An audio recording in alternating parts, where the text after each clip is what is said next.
I never imagined it would come to this. I always thought Mark and I could get through anything together, that our marriage was strong enough to survive the rough patches life threw at us. I knew we had problems, like any couple, but I always believed that honesty and communication would carry us through. That belief shattered the day I made the biggest mistake of my life. I wasn't thinking clearly, not about the consequences, not about the devastation that would follow. I knew Chris casually, a friend of Mark's since college. I knew I shouldn't have, but it started as small flirting. Little texts, inside jokes that felt exciting and dangerous in a way I hadn't anticipated. At first, I told myself it was harmless, a way to feel seen and appreciated. I was wrong. Everything spiraled. One night, after a dinner party, I crossed a line I would regret forever. Chris kissed me. I didn't push him away.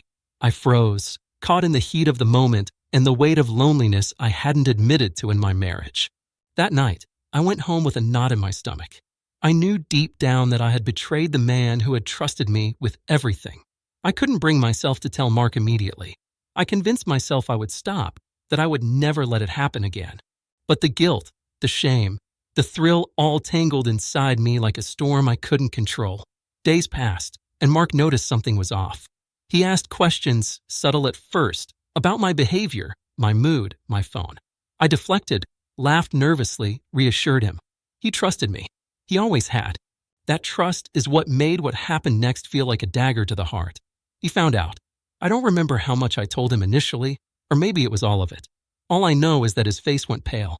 His hands shook slightly as he set down his coffee mug. He didn't yell. He didn't scream. He didn't cry. He just stood there, staring at me as though I had become a stranger in our own home. That silence was worse than any argument we had ever had. I tried to speak, to explain, to apologize, to make him understand the context, the loneliness, the mistakes. But Mark didn't let me. He said simply, "I can't hear this from you right now." Not a word. And that was it.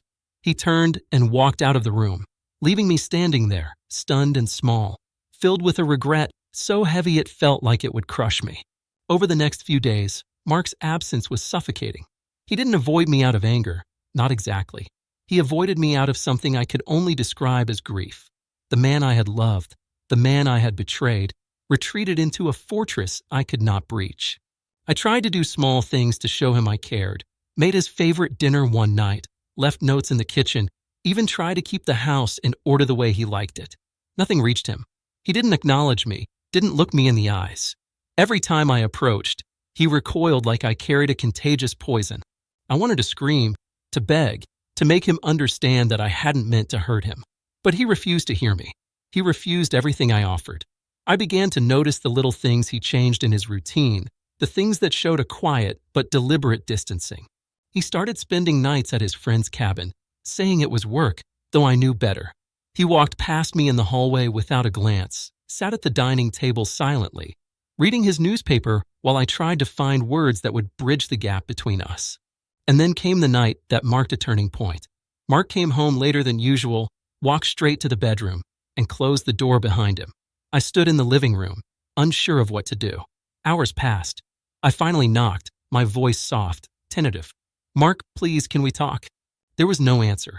I tried again. "I need you to know." He cut me off before I could finish, his voice cold but calm. "I don't want to hear it, Clara. Not tonight. Not ever again." That moment shattered something inside me. I realized then that no matter how much I wanted forgiveness, no matter how much I wanted to explain, he was done. He had made up his mind, and it wasn't about revenge or anger. It was about self-preservation. I had loved him, and yet I had broken the foundation of our marriage, and he would not rebuild it with me. The following day, I tried to leave a note, to reach out indirectly, but Mark intercepted it. He didn't shout. He didn't accuse. He simply said, "We're done talking like this." There was no drama, no theatrics. Just a line, cold and immovable, that separated our past from the uncertain future. Days turned into a week, and the emptiness grew. I realized that the Mark I knew, the man who had laughed with me, held me, trusted me, no longer existed in the way I had imagined. He became a silent presence in the house, an unyielding wall between us. I spent hours reflecting, realizing the depth of my betrayal. It wasn't about lust or desire. It was about the destruction of trust, of love that had been painstakingly built over 10 years. Every small act, every smile, every shared meal, every touch had been chipped away by my choices. And Mark, in his silent, devastating refusal to engage, had shown me the consequences in the clearest way possible. He didn't scream. He didn't fight. He simply withdrew, leaving me to confront the ruin I had wrought. On the 10th day, Mark finally spoke. He didn't call me into the living room, didn't sit down for a conversation. He came into the kitchen as I was making coffee, leaned against the counter, and looked at me with eyes that were both tired and piercing. "Clara, pack your things. I want you out by tonight." I felt my chest tighten, my throat dry. I wanted to argue, to explain, to make him understand that I still loved him, that I had made a mistake, that we could find a way through. But he shook his head slightly, almost imperceptibly, and walked away. That was the moment I realized that Mark's devastation wasn't fueled by anger or betrayal alone. It was fueled by a profound sense of grief, a grief that I had caused.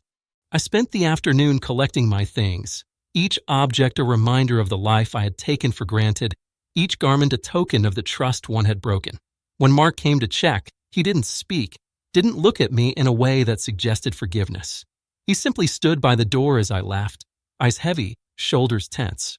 Outside, the air felt sharper, colder, as if reflecting the clarity of the end.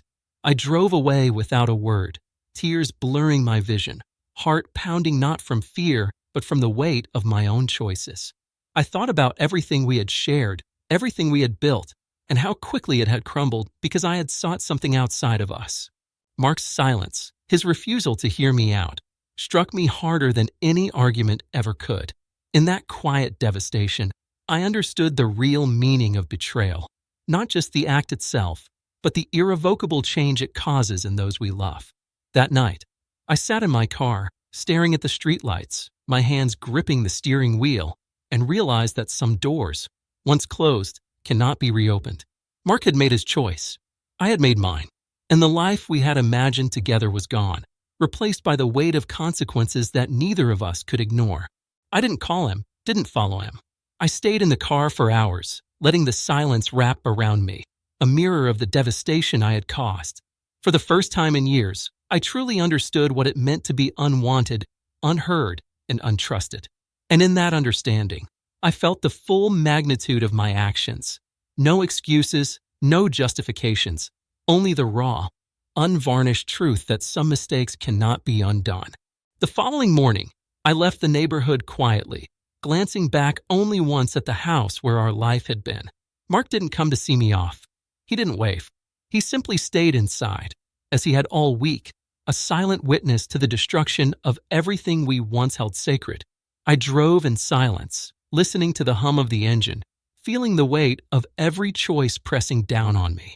And as the miles stretched between me and the home we had shared, I realized that the devastation in Mark's eyes, the quiet refusal to hear me, had taught me more about love, loyalty, and consequences than any argument, apology, or confession ever could. It was final, devastating, and absolute, and it would stay with me forever,